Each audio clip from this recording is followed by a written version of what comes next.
Okay, so it's just not trying to make Betti healthier and make Betti lose weight and be healthier and stronger and all that. But there's a bigger picture. Yep. And the bigger picture is, why should companies, why should organizations, associations even care about keeping their people healthy on the road? Yeah, it's tough enough to stay healthy when we don't travel. It just gets more difficult when we do, because there's additional stressors that come into our world. But the impact to the business is big. So if you're traveling, you're getting ready to go do a big speaking event internationally, and when you go over there, if you don't feel good, it's not going to be good for you. It's not going to be good for the people that hired you. Oh, yeah. For the sales reps that travel all over the place, especially in the tech sector, the consultants that are gone all the time. If I'm going to do the big presentation and I don't feel good, I can't sell from my hotel bed.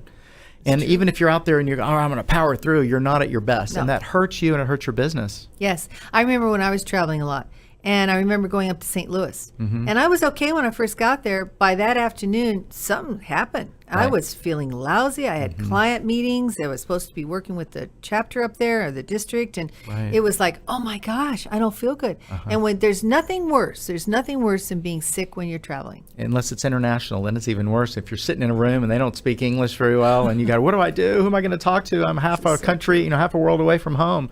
It's tricky. And I've lived it. Right? And it's been there. It's not easy. You have. Yeah. Do companies, corporations take travel balance for their employees that are always on the road and knocking their brains out and traveling, which is really tough?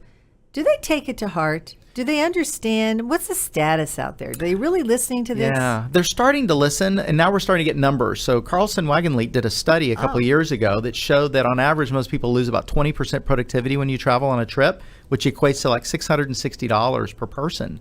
Oh my So when you start adding that up, it comes back to money. Whether you're sick or not. Well, exactly, the productivity impact. Wow. And then that doesn't count the when you get home part and you're jet lagged or whatever, and now I got to take a day off. So there's a huge impact to the business, and luckily more and more companies are starting to realize this. Wellness is trending up.